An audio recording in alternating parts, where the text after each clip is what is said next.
Hey everybody, welcome back. So today I'd like to talk about my favorite MCU trilogy, the Captain America trilogy, and why I think that these are some of the best, if not the best, and most meaningful films in the MCU.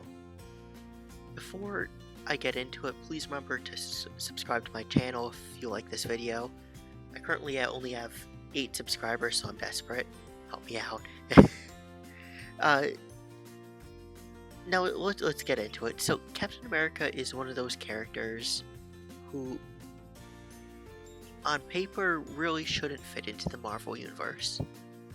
Marvel characters, for the most part, are meant to be relatable, like Spider-Man, who, being a nerdy teen, anyone can kind of relate to. But Captain America, he always seemed more like a character that you weren't necessarily meant to relate to, but you're meant to kind of look up to. More like a DC Comics character, such as Superman, Green Lantern, Wonder Woman, or Batman. I know it's probably going to piss off some comic book fans who say that's not always true or I'm oversimplifying, but, oh well, this is my video. No, but Captain America was originally meant to be a symbol of American values, freedom and justice. He's a perfect man all around. So when the MCU chose him as one of the central characters of the MCU, they had to figure out how to make him fit into this more relatable universe of characters, while not losing what made the character great in the first place. And they really did this brilliantly. The first movie, the first Avenger, which in my opinion was great, but definitely the weakest entry in this franchise, we saw the plot mostly focus on why Steve Rogers was the right man for the job. He wasn't the perfect soldier, but he was a good man.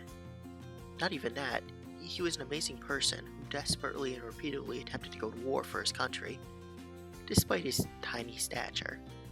We saw him jump on a grenade to defend others, and refused to give up in fights that he clearly couldn't win.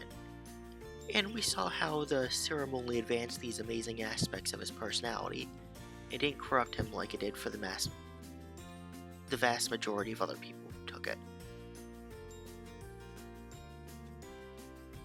If you need proof of that, just look at the kind of douchebaggy Captain America John Walker character beating up the guy to death with his shield. Instead of that, you saw how Steve Rogers never really changed. He was the same person all around. His ideals and values remained the same. He remained uncorruptible and sacrificed himself in the end of that film. And finally, when he learned that everyone he loved died, 75 years ago, the first thing he was concerned about was that he missed his date with Peggy, which I thought was really cute. Except for Wanda and Vision, Steve and Peggy were the best MCU couple to date.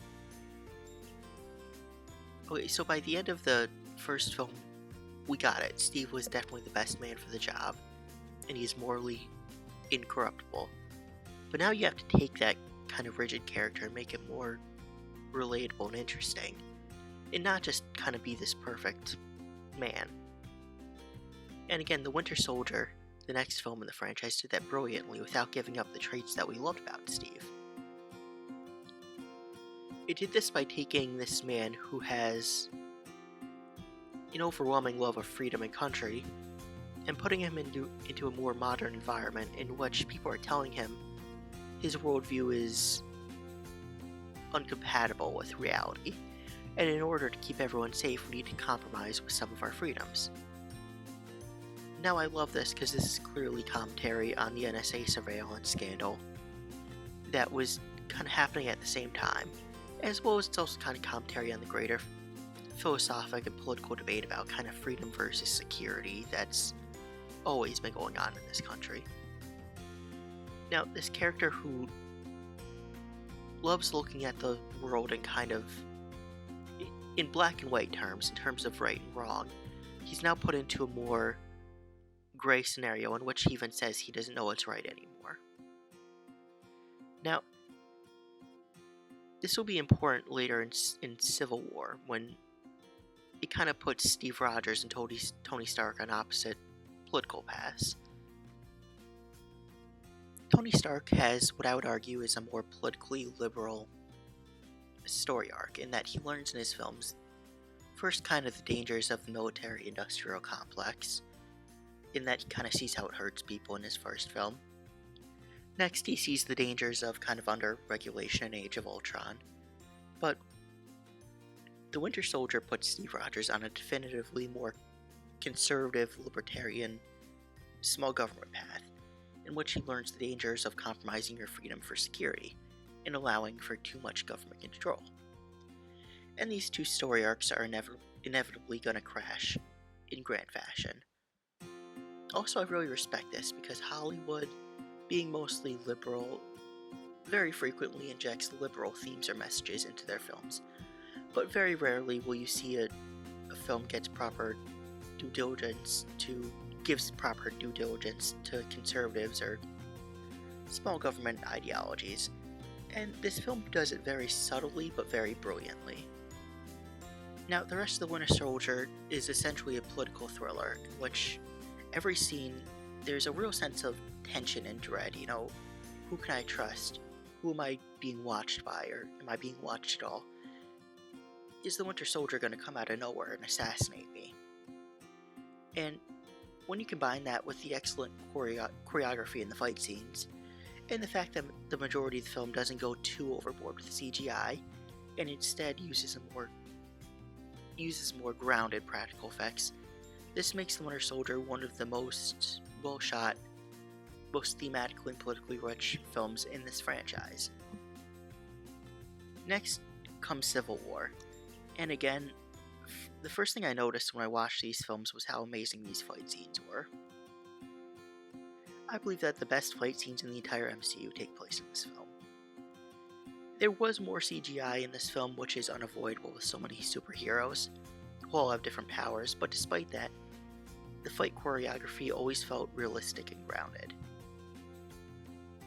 I really admire how amazing the cinematography in these two films are, and despite being slightly more serious in tone than most MCU films, they still manage to be funny without feeling too goofy or campy. I also always loved Zemo. Like, when people were going on about how the MCU doesn't have any good villains, I was like, what about freaking Zemo? Like, everybody just ignored and forgot about Zemo as a character. And then, he showed up in Falcon and Winter Soldier and did like a dance or something, and everyone's making memes out of him. Now they're like, oh, I loved him all along. No, he didn't. Only I did. But, I always liked how his motivations really make sense. He thinks a group like the Avengers is dangerous and too powerful and wants to break it up. But he also kills the super soldiers and Hydra members because he's not a bad guy. He knows that these things are dangerous. So, as mentioned before, we see that the character arcs and ideologies of the two most important MCU characters, Steve and Tony, clash when faced with the issue of whether or not the Avengers should be more regulated. Again, Steve is put into a position in which everyone, even Black Widow, is telling him he's on the wrong side. But despite that, he knows he is right. His commitment to freedom is unwavering, even in the face of overwhelming resistance. And his experiences in his previous film only make him even more certain of this. Out of all the major MCU projects to date, I can't think of a single story arc, even Tony Stark's story arc, that is more masterfully developed and beautifully filmed and executed as Captain America's. So, that's the end of my video. Once again, please remember to subscribe. Thanks, guys.